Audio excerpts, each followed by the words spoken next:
this is an idea I mentioned came out of our great economic collapse. And what we found as developers was there were a number of projects that literally had, if we didn't lose our members of our builders guild, they were incapacitated, partly because the lenders weren't there anymore, so they couldn't do any spec houses.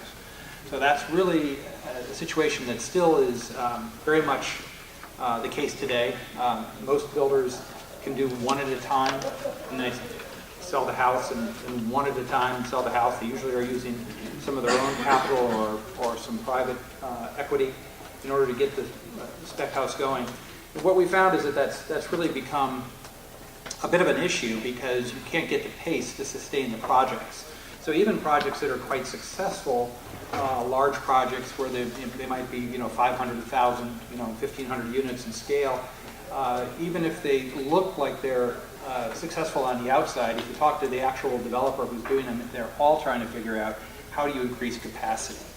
It's very difficult to just bump up the number of units you can do in a project any given year by 10, 20, 30, 40, 50 units a year, because the builders really aren't out there in your typical community. You can't, if you have a guild that's 8 builder members as a partner, or 18, to go from 8 to 14 or to go from 18 to 25 is really, really difficult because the talent's just not there. So what that means is there's a governor on the ability in these new urban projects to build your capacity. And so one way around, or one idea we've been thinking about, is to look at the modular end of things and see if that was a way. It could be a partial result. Modular is not the solution for every problem, that's for sure. It usually works best in places where labor rates are fairly high and where local building trades are, for whatever reason, somewhat restricted. Because a fundamental thing about modular you should know is that it's not less expensive than a good stick construction. If the specifications are the same for stick construction or modular, the costs are going to be the same. And that's been true and tested over the years. Where there is an advantage here is speed. So if there's a situation where you need a number of units quickly and the local market cannot step up to the demand, they can be a very good result. So what we did is we worked, this is my partner Bob Turner in this venture, who's a developer of Habersham, and Marianne Casado, who of course designed Katrina Cottage. She came to the attention of Clayton Homes. Clayton is the largest builder of manufactured housing in the United States. It happens to be a Berkshire Hathaway company, so they have a lot of capacity. It's a giant in terms of their building. The modular is a small part of what they do, but it's an important area to look at. And we were excited to see that they had actually contacted Marianne. The Katrina Cottage came to their attention. They started thinking maybe there's some ideas here we could explore. So we've been working on this for a couple of years now. She wanted to do just a series of homes that would fit into new urban communities. Obviously we're starting very small here. This is a little one-bedroom, one-bath cottage. To be honest, when we saw these things first, we thought, well, it doesn't really apply to what we're doing, but let's just go for one box wide and get it down as small as we possibly could. And so she started with a real basic unit, which looks quite like the Katrina Cottage, but a bit different. This is the same, expanded into a 2-bedroom, 1-bath. Again, these buildings, they ship on a modular. They can't go more than 16 feet wide for one box. That's totally strapped and wrapped. So usually you're designing at a 15-foot module on your width dimension. These happen to be pretty long. This is 2-bedroom, 1-bath, 62 feet long. I'll mention why that's important in a moment. Now there we go, just getting a little bit bigger. We wanted a different look, cottage look that would be appropriate in a traditional neighborhood setting. This is 2-bedroom, 1-bath. You see, we're just going up the scale. So I'm the speaker that gets us back on track. Isn't that right, Mike? So, right? Okay. And so this is you can see the same thing again. Now this is a 3-box unit, everything on the first floor, but we've crossed the front box, as you can see. So it's gives you a pretty charming look to the street. We're obviously going for our 8-foot porches and things.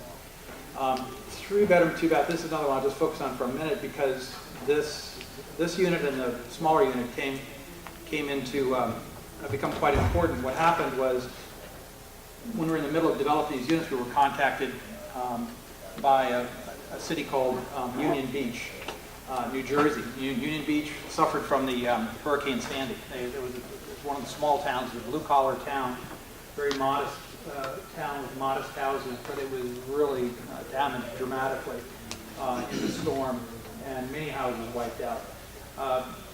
The Robin Hood Foundation out of New York City, together with the New Jersey Hurricane Sandy Relief Fund, wanted to do a prototype project to put modular housing in to demonstrate how they could be a partial solution in one of these disaster situations.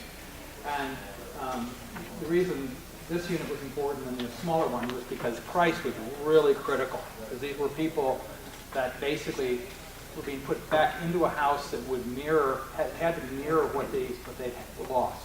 So if they lived in a two-bedroom house, and they were going to get a two-bedroom house. If they lived in a three-bedroom house, then they could get a three-bedroom house. But cost was really important. And remember, the other key thing is now we had to deal with all the new FEMA regulations and flood elevation. So most of the houses were being reset at a 9-foot elevation. Some were, depends where you were in the town. Some could be at 6, some were 8, some were 10, some were 11. So the cost of the pilings was really dramatic. We estimated them using a South Carolina pile expert. We got estimates back about $16,000 or $17,000, let's say, for the foundation. Typical foundation might be, $3,000 or $4,000, something like this in the Carolinas. But on the piles, you're bringing it up. So, but then they said, welcome to New Jersey. Now, in New Jersey, it turns out there's a separate relief fund that pays for the piling, and the maximum you can get for your foundations is $40,000. So almost every bid in New Jersey came in at like $39.99. So most of these houses did have foundations that were between $30,000 to $40,000. It was a huge part of the expense. So it made it even more critical to watch price and how to fit the buyer's needs. These are just some other houses that we've designed in a series that would go larger. We've also done townhouse and multifamily modular approaches too, but I'm just focusing on this one situation for Union Beach. So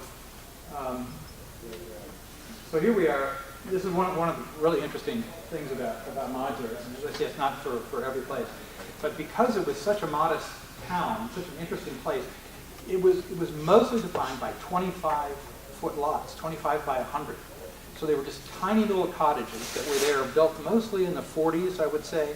Some a little bit later into the 50s and such, but it was really modest. It also, because it was a beach community, all the power, remember, was up in the air, right?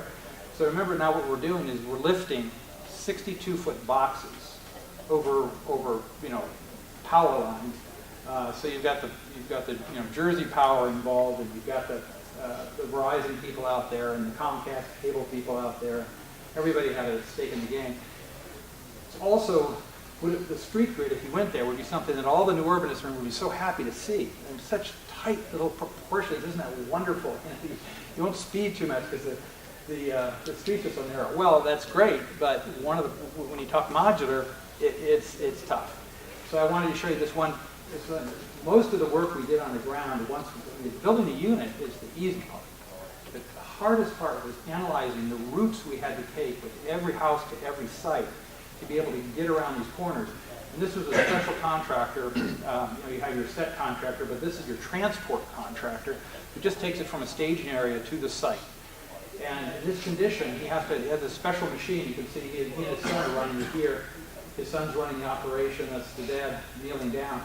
And they lift the whole thing up and then scoot it around the corner. And that's a 50,000-pound house. So it's not a small undertaking, but it worked.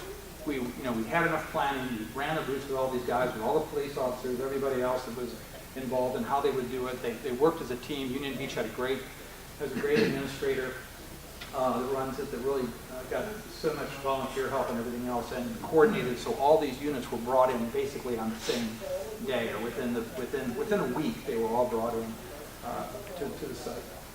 So here's liftoff. This is a moment when you sort of, your heart's in your throat a little bit. And remember that, as I said, 25-foot lots. That means you've got a house right next to it, and the house right next to it, and you're just going, dental surgery. And it was pretty dramatic. There we go. Now we're in total liftoff, and you can see they're bringing it over to one house. And there's a big two-story house on the far side behind it that we're nestling into as well. And now it's coming down on the foundation. You can see now the elevation there. We've got that 9-10 feet in the air with all the piles dropping. And now, then at the end of the day, that the roofs are down, and now they're being lifted up into place. And so it was a success. I'm just showing this one as well. This was the 2-box unit. I mentioned that unit 4 that was a 3-bedroom unit. That's also been set. This is a different site. This one we did lift over power cables. But and then the front porch and these houses, all the front porch and everything is done in the field. It's not done in the factory. The small house I showed you, one of the advantages was that porch came from the factory. We have to do the rails and everything else. That's all field built. But these houses can be put in extremely quickly. So most of the delays on these things were really just about the process. It was also about the foundations that were funding it wanted to have very specific things. They were very concerned about the paint colors. They were concerned about some of the materials that we used and the resiliency of things that were not the normal, perhaps, finished package that a manufacturing housing would have had. But it worked. It worked, and they got them in, and they went quite smoothly. So again, I think for just situations where you need a lot of housing quickly, affordably, this can be a good solution. Thank you.